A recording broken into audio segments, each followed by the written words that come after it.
Hey guys, welcome back to our channel. Today is a beautiful Wednesday, but honestly I am running on fumes and way too much caffeine right now. And we really need to start with Marlena. Because Marlena is taking a massive, crazy risk today.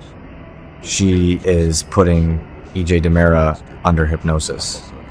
Yes, you heard that right. Hypnosis and EJ DiMera, two things that should literally never go together in the same room. But Marlena is desperate at this point. She wants answers.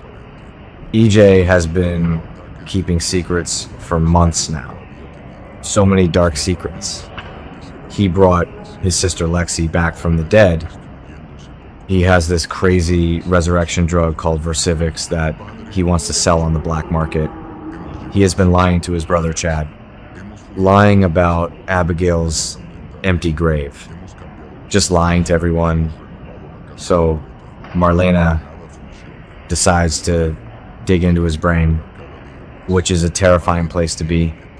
But think about EJ's mind for a second. It is a vault, a dark, twisted DiMera vault full of trauma and schemes. And Marlena's just going in there trying to pull out the truth, maybe about his past with Kat Green, because EJ wants to know about his forgotten past with Kat. They had some weird connection in Italy, so he agreed to this session, but Marlena might find out way more than he wants her to, like the truth about Abigail, or the truth about what Kristen is doing, because Kristen is running around Salem right now trying to kill Johnny, and EJ doesn't even know it yet. So this hypnosis session, it has disaster written all over it, a total train wreck waiting to happen. And honestly, EJ always thinks he is the smartest guy in the room, just like his dad Stefano used to think. But Marlena has dealt with Stefano for decades. She survived the pawn days. She survived the mind control. She survived everything. So she is not scared of EJ, not even a little bit, but the risk is still huge. What if EJ snaps? What if the hypnosis unlocks something worse inside him? We all know DiMera minds are fragile. Look at what happened to Chad. Look at what happened to Kristen. So Marlena is playing with fire here, big time. And I am just sitting here typing this, wondering how this won't end in tears. So let's switch gears, because my heart is just breaking for Paulina today. Paulina Price is really going through it. She made the ultimate sacrifice. She packed her bags and told Abe she is moving out. She is stepping aside, letting Abe figure out his feelings for Lexie, because Lexie is back, alive and well. Well, maybe weak and confused, but she is alive. And Lexie just expects to pick up right where she left off in 2012. Like, no time has passed at all. But it has been 14 years, and Abe loves Paulina now.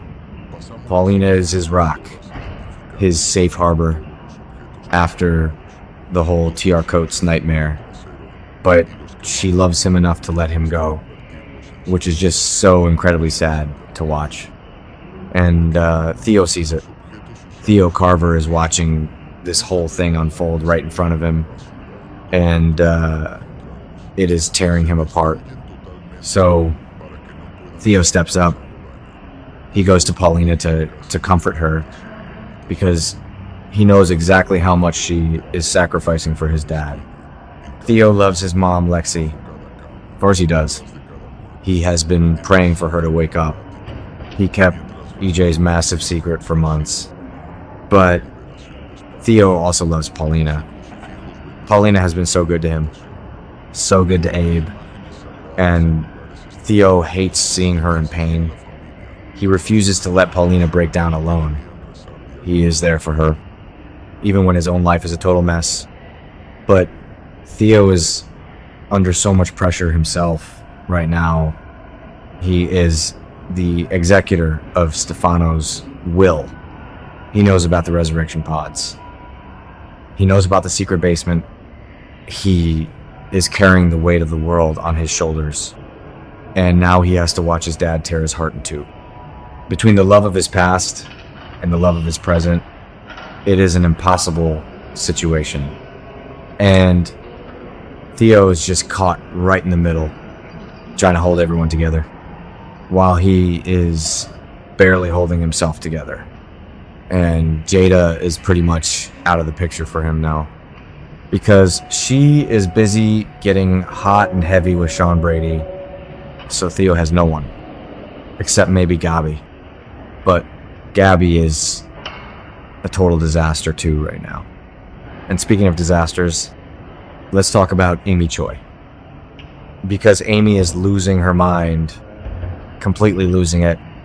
Her daughter Sophia is missing, presumed dead. The cops found blood by the river. They found footprints on the railing.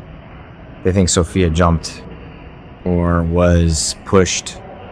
And Amy is just drowning in grief. But that grief is turning into something else now.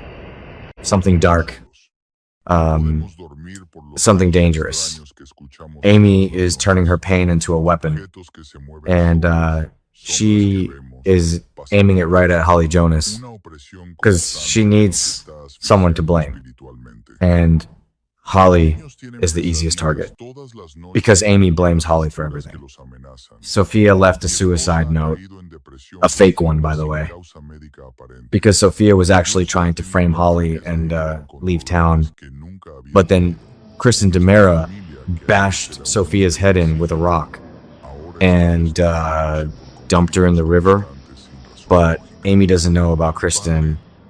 Nobody knows about Kristen yet. Amy only knows about the note and the cyberbullying. So Amy wants Holly to pay. She went to the cops. She demanded manslaughter charges. She screamed at Holly and Tate. But the law isn't moving fast enough for Amy. So she is taking matters into her own hands. And that is terrifying, because a grieving mother with nothing to lose is the most dangerous person in Salem. Amy is crossing a line today, a line she could never come back from. She is plotting revenge, real physical revenge. She wants to destroy Holly, just like she thinks Holly destroyed Sophia. And Holly is already falling apart. Holly is carrying so much guilt because she wished Sophia was dead. She said it out loud, and now Sophia is gone. So Holly thinks it is her fault. She is internalizing all of this trauma. Just a kid dealing with massive adult horror. So Tate has to step in. Tate Black is trying to save her. He is pushing Holly today, pressuring her to make the right choice before things spiral completely out of control. But what is the right choice? Going to the cops? Confessing to the bullying? Running away? Tate knows that Amy is coming for Holly. He can see the crazy in Amy's eyes, and Tate just wants to protect his girlfriend. But Holly is paralyzed by guilt. She is frozen. And time is running out, because Amy is not going to wait for the justice system. She is going to get her own justice, and it is going to be ugly. And honestly, it all goes back to Johnny, doesn't it? If Johnny hadn't backed out of adopting Trey, Sophia wouldn't have spiraled in the first place. Sophia wouldn't have trusted Kristen. Kristen wouldn't have ordered Sophia to kill Johnny. And Sophia wouldn't have ended up at the bottom of the river. It is a massive domino effect of tragedy. And now Holly is the one paying the price, and Amy is turning into a villain, just blinded by grief. It is so messy, so clunky, just a total disaster for everyone involved. And Johnny doesn't even know half of it because he is too busy worrying about Chanel's breast cancer scare. But that is Salem for you. Nobody ever just communicates. Nobody ever just goes to therapy. Well, except EJ today. But he is getting hypnotized by Marlena, which we already established is a terrible idea. So tomorrow's episode is going to be packed.